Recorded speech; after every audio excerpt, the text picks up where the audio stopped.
మహాకుంభమేళ అంటే ఏంటి? పుష్కరాలు అంటే ఏంటి? ఈ వీడియోలో తెలుసుకుందాము. మహాకుంభమేళ 144 సంవత్సరాలకు ఒకసారి వస్తుంది. అదేవిధంగా 12 ఏళ్లకు ఒకసారి పుష్కరాలు అనేది వస్తాయి. ఈ పుష్కరాలు 6 ఏళ్లకు ఒకసారి అర్ధ కుంభమేళ, 12 ఏళ్లకు ఒకసారి పూర్ణ కుంభమేళ జరుగుతుంది. 12 × 12 144. ఈ రెండు పూర్ణ కుంభమేళ కలిపి 144 ఏళ్లకు ఒకసారిగా వచ్చే మహాకుంభమేళ జరుగుతుంది. 12 సంవత్సరానికి ఒకసారి వచ్చే పుష్కరాల వివరాలు.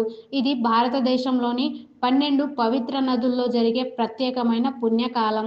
ప్రతి 12 సంవత్సరాలకు ఒకసారి ప్రతి నదికి పుష్కరాలు వస్తాయి. ప్రధాన ప్రదేశాలు గంగా నది, యమున, గోదావరి, నర్మద, కృష్ణ, తుంగభద్ర, సింధు, సరస్వతి, కావేరి, శరావతి, భీమా, పశ్చిమ గోదావరి.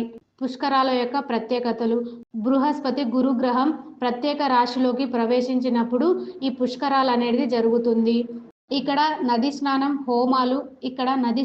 హోమాలు, పూజలు, గోసేవ, భోజన దానం చేస్తారు. నదికి ప్రతి పుష్కర నది సంబంధిత దేవతను ప్రతిష్ఠించి జరుపుతారు.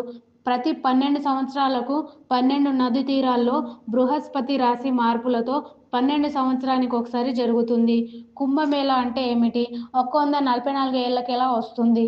కుంభమేళ అనేది హిందూ మతంలోని అత్యంత పవిత్రమైన పుణ్యకార్యాలయాల్లో ఒకటి.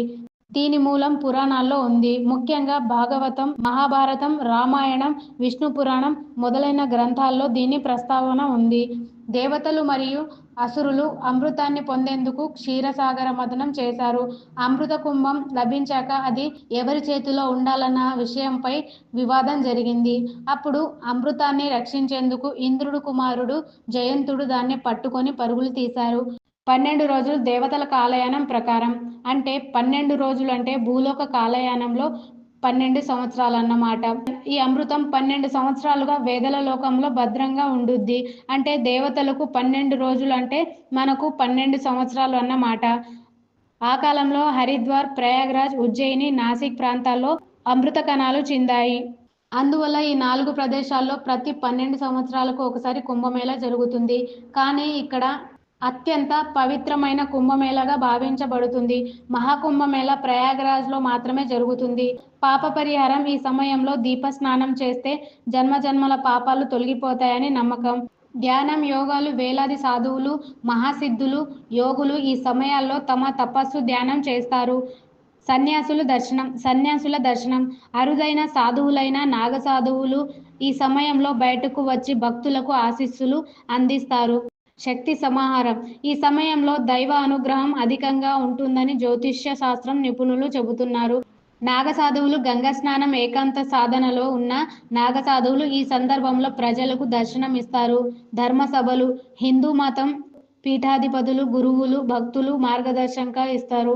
సాంస్కృతిక భేదాలు లేకుండా హిందూ భక్తులను ఒక్కచోట చేర్చే విశ్వ మహాసభ. ప్రపంచంలోనే అతిపెద్ద మతపరమైన ఉత్సవం. కోట్లాది మంది భక్తులు పాల్గొంటారు. జ్యోతిష్య శాస్త్రం ఆధారంగా నిర్ణయించబడే పవిత్ర ఘట్టం. యోగాలు, వేదాలు, ధర్మశాస్త్రాలు, తత్వశాస్త్రాలు ప్రకారం జరిగే కేంద్రం ఇది. కుంభమేళ అంటే అమృత కుంభంతో సంబంధం ఉన్న హిందూ మహోత్సవం. 12 సంవత్సరాలకు ఒకసారి 4 ప్రదేశాల్లో జరుగుతుంది. 144 సంవత్సరాలకు ఒకసారి మహాకుంభమేళ ప్రయాగరాజ్లో జరుగుతుంది.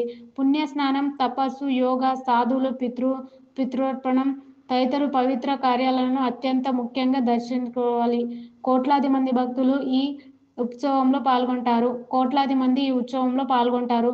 కుంభమేళ కేవలం ఉత్సవం కాదు, అది హిందూ సంస్కృతిలో ఆధ్యాత్మిక చైతన్యాన్ని పెంచే గొప్ప సంధి. సో ఫ్రెండ్స్, వీడియో నచ్చితే లైక్ చేయండి అండ్ మరిన్ని వీడియోల కోసం ఛానల్ని సబ్స్క్రైబ్ చేసుకోండి. Thank you for watching.